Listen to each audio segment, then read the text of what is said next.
Good morning. I'm Denise Bender. I'm Chair of the Executive Council for the IEPA, and I want to thank you on behalf of the entire organization for your willingness to help us with All Professions Day, Spring 2020.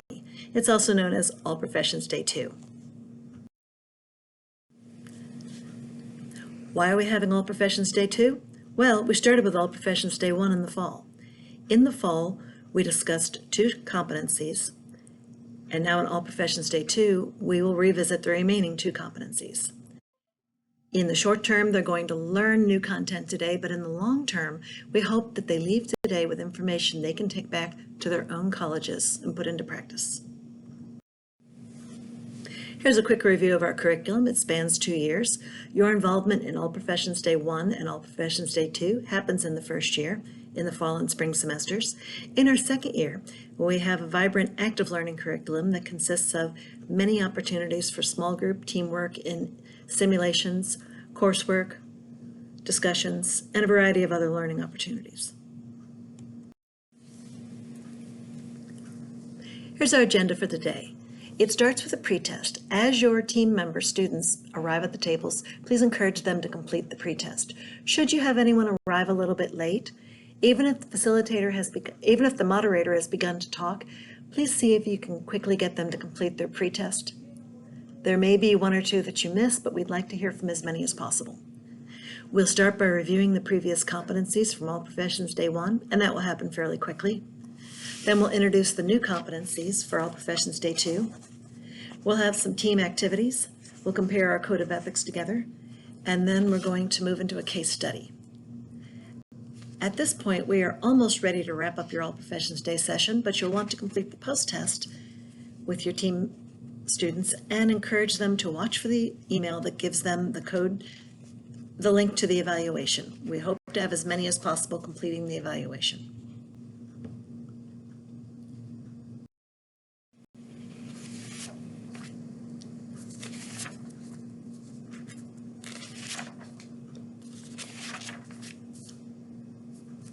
We begin with a competency review, and we're going to use the think about it, pair up with a partner, and then share it with your table sort of format. We start by working on a think, pair, share of the competencies we discussed in All Professions Day 1. They are roles and responsibility and communication. There'll be 10 minutes total for this activity. The timer for you. We then move into a think, pair, share experience for the second 2 competencies. They are new to today's content. Again. As we move into the next high action activity, please keep in your mind and keep bringing your students back to the goals that we wish to accomplish. We want them at the end of today's 2-hour session to have some ideas about what is the characteristics on a high functioning team. How do we know who needs to be on our team, and how do we engage the people who need to be on our team? Once we have a working team, how do we build upon the knowledge of everybody who is in the team? And then finally, we constantly reinforce, how can your team become a high-functioning team today? The skills they practice with us for 2 hours are the skills we want them to carry into other teams. We move into a very fun activity right now. Please keep your teammates at their table. If they wish to get up and walk around the table and cluster, they may do so, but we want to stay within the same geographic area. This team building session involves a modified escape room called The Disappearance of Mr. George. You have all the materials at your table. The students must work as a team to solve the 10 puzzles. Please leave it to them to decide how their team will handle the activities they have to do. They are not allowed to use the phone or the internet. They are not allowed to watch other groups. It is possible you may have somebody say, "Oh, I've done this," or "Oh, I've seen this." Thank them for their interest and engagement, and perhaps encourage them to take more of a moderator role to allow everyone else on the team to experience the full activity. Although in the video, which we will see next, you will hear the speaker say that you have an hour, OUHSC students do not need an hour to accomplish this. We're giving you 35 minutes. We will begin by watching the video After it's finished, you'll pass out the packets and you'll sit back and watch while they solve as many of 10 puzzles as possible in 35 minutes. When we call time, all the materials are put down. We'll have a debrief on the process. It is okay if they do not solve all of the puzzles or if they don't solve them all correctly. We will provide the answers at the end so that everybody will know how it did go. When we finish it up, you'll collect all the packets and the materials. We have a list of questions for you to go through that ask for a description, what went on, and then for an analysis, what did you learn about what went on, and then finally the application. Now that you know what happened and what you learned by what happens, what would you change to make your team more effective?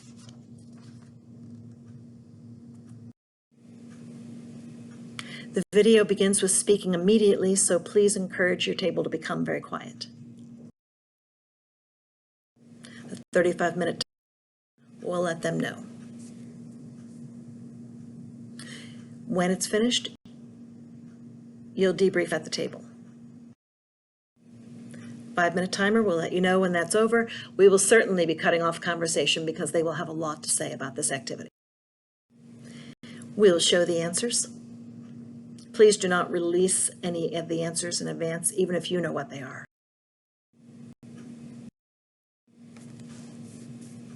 From this high energy activity, we're going to move into a quieter, more reflective activity to look at the second competency of value and ethics. We're going to read the instructions, and the students will partner up at your table. Depending on the numbers at your table, you may do 2s or 3s for them to partner. They'll compare and contrast the professional code of ethics, taking notes on their private discussion in the first 10 minutes. And then it will follow by a 10-minute table discussion, which you will lead as the facilitator, where each of the partner pairs discusses what they learned. 10 minutes work individually, and then followed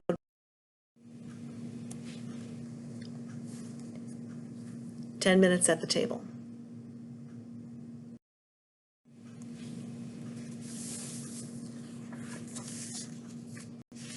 The next part of All Professions Day is the case study. If you were with us at All Professions Day 1, you had the in-person live experience of interaction with a patient named Irene Egan.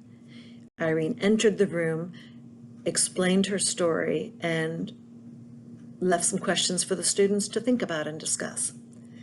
In the spring of 2020, we will revisit Irene again. We will see her first in a video, and then we will read a handout with her. We will not encounter her live in this experience.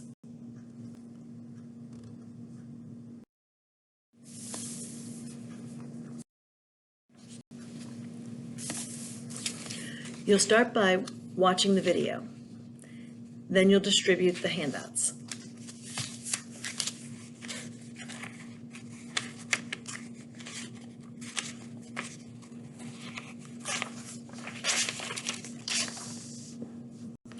After they've seen the video and looked at the handouts, you'll pull out the discussion sheet. The discussion sheet has information on both sides.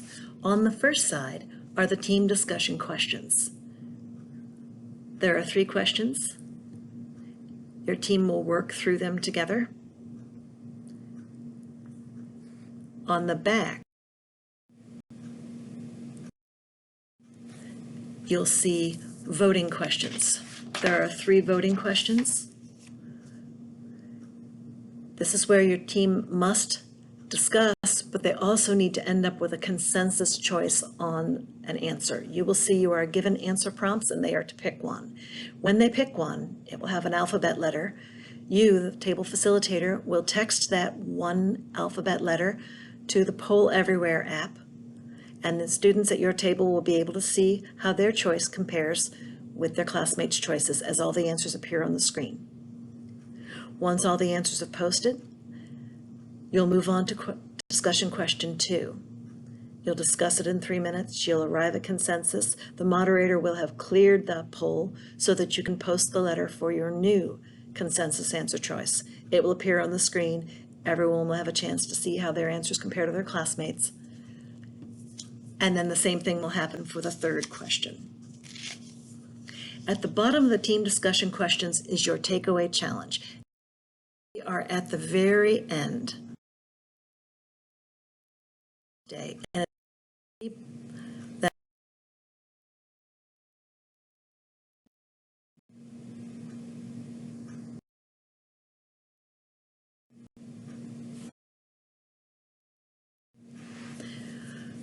we want them to focus on the idea of teams and their roles, and that the ultimate benefit of teaming is to prevent avoidable patient safety errors. For teams to be effective, what would be the one word they would view as the word that sums up what it takes to be an effective team? It can be a characteristic, it can be a quality, it can be a trait. They are to pick one word. When they pick the word, you as the team facilitator will text your word. It will appear for word cloud.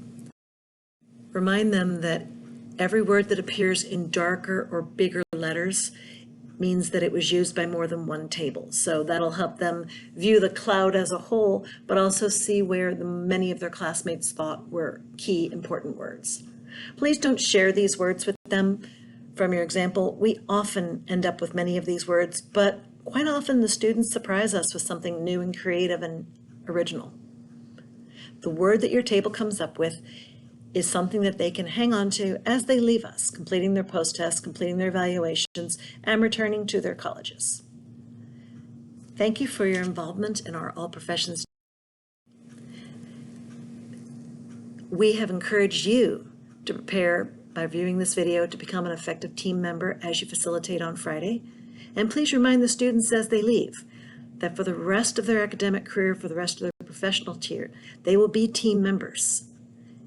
And if they build on this content, they can be effective team members. Thank you for your involvement with the IEPA.